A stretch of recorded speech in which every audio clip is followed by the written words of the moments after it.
Hello, good morning, all of you. It's chapter number 9 Social Justice and the Marginalized, Class 8th Civics. Class 8th Civics, Chapter 9 Social Justice and the Marginalized. सामाजिक न्याय और समाज के अलग कर दिए गए लोग या भेदभाव वाले लोग। चैप्टर पे आ जाइए। मार्जिनलाइजेशन देखिए सबसे पहले। Marginalization refers to the treatment of a person or groups as of less value than others and thus not deserving to be a part of the main sections of the society. Marginalisation refer करता है किसी व्यक्ति या group के साथ ऐसे व्यवहार के लिए जो कि जिनके साथ दूसरों से अलग व्यवहार किया जाता है या कम वैल्यू का व्यवहार किया जाता है and this not deserving to be a part of the main sections of the society. इस वजह से वो समाज के जो मेन सेक्शंस हैं, जो मुख्य वर्ग हैं या जो मुख्य ग्रुप हैं, मेन ग्रुप्स हैं, उनमें उनके हिस्से के रूप में डिजर्व नहीं करते हैं, उनके पार्ट के रूप में डिजर्व नहीं करते हैं मार्जिनलाइज लोग।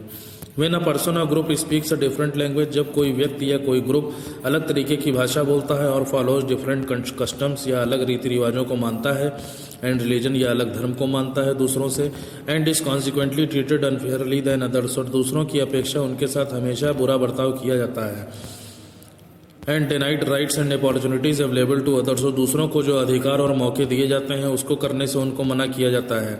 Inequality prevails in the society, इसी की वजह से समाज में असमानता फैलती है या असमानता हो जाती है।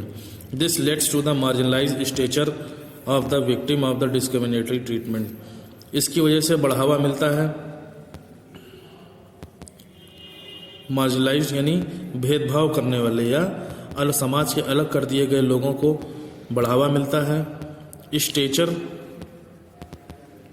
उनकी इम्पोर्टेंस जो है कम हो जाती है। मार्जिनलाइज स्टेचर यानी उनकी जो इम्पोर्टेंस होती है सोसाइटी में वो उसको बढ़ावा मिलता है। ऑफ द विक्टिम, जो भी परेशान लोग हैं, जो भी पीड़ित लोग हैं, मार्जिनलाइज जो लोग हैं, उनकी इम्पोर्टेंस कम हो जाती है। ऑफ द डिस्क्रिमिनेटरी ट्रीटमेंट, और उनके साथ भेदभाव वाला व्यवहार किया जाता है। In India the marginalise sections include the members of the scheduled caste, scheduled tribes and other backward classes and minorities along with women. भारत में जो समाज के अलग कर दिए गए लोग हैं जिनके साथ भेदभाव किया जाता है उनमें शामिल है अनुसूचित जाति के लोग, अनुसूचित जनजातियां या आदिवासी टाइप के लोग, पिछड़े वर्ग के लोग, अल्पसंख्यक लोग यानी जो बहुत कम मात्रा में रहते हैं, जिस धर्म के लोगों की क्वांटिटी बहुत ज़्यादा है, इसके साथ साथ महिलाएं भी हैं। इन सबको भेदभाव का सामना करना पड़ता है। The marginalisation of these sections has resulted in their unequal social and economic status in the society. In sections का जो मार्जिनलाइजेशन है या जो भेदभाव इनके साथ किया जाता है, इसका रिजल्ट ये निकलता है कि समाज में जो उनका इकोनॉमिक स्टेटस है वो अनइक्वल हो जाता है, असमान हो जाता है। सोशल इक्वलिटीज़, इनइक्वलिटीज़, सामाजिक असमानताएं होती क्या हैं? Social inequalities in our country stemmed from the caste system. समाज में जो असमानताएं हमारे देश में फैली हुई हैं वो जाति प्रथा से ही निकली हुई हैं, जाति प्रथा की जड़ें हैं वो। The caste system divided the society into an irreversible hierarchical arrangement of the occupations। ये जो जाति प्रथा है इसने समाज को बांट दिया है कभी ना बदलने वाले, ठीक है, कभी ना बदलने वाले। इररिवर्सिबल हायरार्किकल अरेंजमेंट यानी कभी ना बदलने वाले पुरोहित वर्ग की, ठीक है, या जो पुराने समय में शासन करने की जो सिस्टम था कि ये ब्राह्मण हैं, ये ठाकुर हैं, ये क्षत्रिय हैं, ये वैश्य हैं, ये शूद्र हैं, यही कास्ट सिस्टम जो हमारे पुराने समय में बटा हुआ था, तो कभी ना बदलने वाले अरेंजमेंट में ढकेल देता है, जो कि ऑक्यूपेशन के हिसाब से बटा हुआ है, लोगों के काम करने के हिसाब से बटा हुआ है। कैसे? एंड सोशल पोजीशंस, और समाज में उनकी क्या पोजीशन है इस हिसाब से भी बांट दिया गया है पुराने समय से ही। The people who were placed at the base of there is hierarchy were forced to take up menial jobs which were considered polluting by other sections in the society। The people who were placed at the base of hierarchy, hierarchy यानी पुराने समय में जो शासन करने का system चल रहा था उसमें बिल्कुल बेस में जो लोग आते हैं were force to take up menial jobs, उनको छोटे काम करने के लिए मजबूर किया जाता था। Which were considered polluting by other sections in the society, जिनके लिए समझा जाता था कि वो समाज के दूसरे सेक्शंस को पोल्यूट कर रहे हैं, उनको गंदा कर रहे हैं, तो उनको छोटे काम करने के लिए दे दिए जाते थे। They were also denied access to the resources, ऐसे लोगों को रिसोर्सेज के पास जाने से भी मना किया जाता था, जैसे कि शिक्षा पाना, एम्प्लॉयमेंट, नौकरी पाना, हेल्थ केयर, स्वास्थ्य से जुड़ी हुई जो सेवाएं थी वहाँ पर इन लोगों को नहीं जाने दिया जाता था।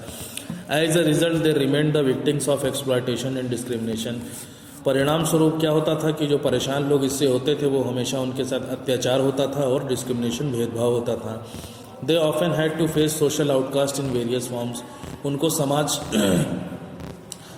समाज से बाहर करने का भी सामना उनको कई बार करना पड़ता था अलग अलग तरीके से, जैसे कि denied access to public places, जहाँ पर सब लोग जाते हैं वहाँ जाने से उनको मना किया जाता था। एंड पब्लिक फैसिलिटीज़, लोगों को जो सुविधाएं मिलती थी उससे भी उनको अलग रखा जाता था। The prolong discrimination of these groups, इस तरीके के ग्रुप्स के साथ जो बहुत पुराने समय से भेदभाव चला आ रहा है, लेड टू देयर बैकवर्डनेस, यही उनके पिछड़ेपन का कारण है। जो पिछड़ गए हैं वो यही उसकी वजह है। एंड वीक इकोनॉमिक स्ट्रक्चर, और यही उनका इकोनॉमिकली भी वो बहुत ही ज़्यादा कमज़ोर है, यानी रुपया पैसा भी उनके पास बहुत कम रहता है, गरीब होते हैं। Discrimination has also been faced by women, ये भेदभाव महिलाओं को भी सामना करना पड़ता है इस चीज़ का। इन ट्राइबल ग्रुप्स और आदिवासी ग्रुप्स जो है देश के, उनको भी इसका सामना करना पड़ता है फॉर लॉन्ग, बहुत ही लंबे समय से। While the tribal groups have been kept at the periphery of the society, अब कह रहे हैं आदिवासी जो ग्रुप्स हैं इनको समाज के बाहरी हिस्से में रखा जाता है due to their unique culture and practices, क्योंकि उनकी जो संस्कृति है और जो उनके काम है वो बहुत ही यूनिक है, बहुत ही अजीब तरीके के हैं। Women have the victims of the superstitions, महिलाओं जो हैं वो अंधविश्वास की वजह से परेशान है। लैक ऑफ एजुकेशन, शिक्षा की कमी हो जाती है इन लोगों को। And denial of basic human rights, और जो हमारे मूल मानव अधिकार हैं, इंसानी अधिकार है, उसको करने से भी इनको मना कर दिया जाता है या उनसे वो छीन लिए जाते हैं। They were also subjected to evil social practices, समाज की कुछ बुराइयों भी इनके लिए हैं। सच एज पर्दा सिस्टम, जैसे कि महिलाओं को पर्दा सिस्टम, सती सिस्टम और डाउरी सिस्टम, यानी दहेज हो गया। सती सिस्टम में मरे हुए हस्बैंड के साथ ही जला दिया जाता था जिंदा वाइफ्स को, और पर्दा सिस्टम आप लोग जानते ही हैं। The birth of a girl child was considered as a burden of the family, जब किसी बेटी का जन्म किसी परिवार में होता था तब उसे परिवार के ऊपर बोझ समझा जाता था। Girls were often married off at a very young age, इसलिए बेटियों को बहुत ही कम उम्र में ही उनकी शादी कर दी जाती थी, उनका विवाह कर दिया जाता था। And did not have any say in the choice of their husbands, और वो अपने हस्बैंड्स की चॉइस में कुछ कह भी नहीं सकती थी। Widows were seen as signs of ill luck in auspicious ceremonies, जो मंगल और शुभ समारोह होते थे, जो अच्छे सेरेमनीज होती थी शादी विवाह में, उसमें ऐसी विधवा महिलाओं को इल्लक यानी दुर्भाग्य समझा जाता था, दुर्भाग्य का प्रतीक समझा जाता था। And were not allowed to remarry, और उनको दोबारा शादी करने का भी के लिए भी आज्ञा नहीं थी। इकोनॉमिक इक्वलिटीज़, आर्थिक रूप से जो असमानताएं हैं, रुपये पैसे से जुड़ी हुई असमानताएं मार्जिनलाइज लोगों के लिए। The unequal social status of the marginalise sections also extended to their economic capabilities, ये असमान जो सामाजिक स्टेटस है मार्जिनलाइज सेक्शंस का, यानी समाज के अलग कर दिए गए लोगों का, इसकी वजह से इकोनॉमिक कैपेबिलिटीज़ यानी आर्थिक जो योग्यताएं हैं वो भी इनके में बढ़ती जा रही हैं। इकोनॉमिक कैपेबिलिटीज़ यानी रुपए पैसे के मामले में भी जो मार्जिनलाइज सेक्शंस है उसमें इनका जो स्टेटस है वो अनइक्वल, बहुत ही बड़े पैमाने पर होता जा रहा है, असमान होता जा रहा है। The caste system denied the people the right to choose their occupation, जाति प्रथा की वजह से, कास्ट सिस्टम की वजह से लोगों को अपना व्यवसाय चुनने का अधिकार से भी मना किया जाता रहा है। They were also paid very little, उनको बहुत ही कम पैसा दिया जाता है या फिर दिया ही नहीं जाता है for the work that they, जो भी काम वो करते हैं उसका उन्हें पैसा या तो दिया ही नहीं जाता है या बहुत कम दिया जाता है। Similarly the tribals were economically exploited, बिल्कुल इसी तरीके से आदिवासियों के ऊपर भी अंग्रेज़ों लोगों ने बहुत ही रुपए पैसे से लेकर के या आर्थिक रूप से उन पर अत्याचार किया है या उनका शोषण किया है।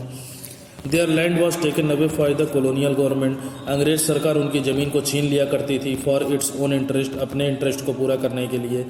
Women are so completely dependent on their male counterparts for economic stability, यानी आर्थिक रूप से स्टेबल होने के लिए या अपना घर बार चलाने के जो महिलाएं होती थी वो पूरी तरीके से अपने मेल काउंटर पार्ट्स यानी अपने हस्बैंड्स या अपने फादर या अपने बेटों बेटियों के ऊपर ही डिपेंडेंट रहती थी।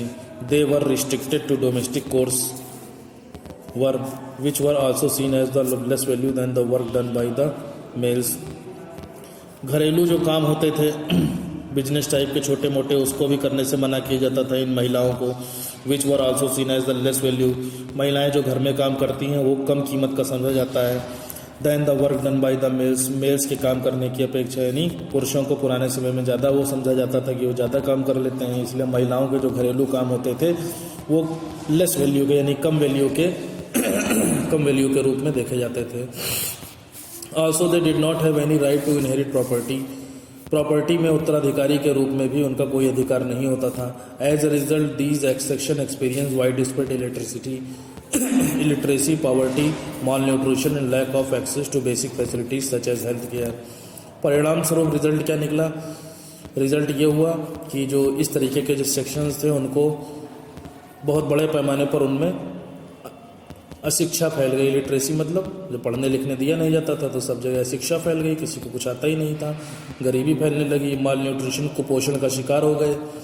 कुपोषण बोलते हैं जब शरीर बहुत ही दुबला पतला हो जाना, अच्छे से खाना पीना ना मिलना।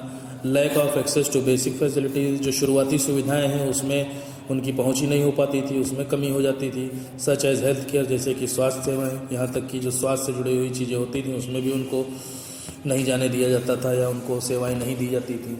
इस तरीके से बहुत सी कमियों का सामना करना पड़ता था इन मार्जिनलाइज्ड लोगों को। The constitution of India and social justice.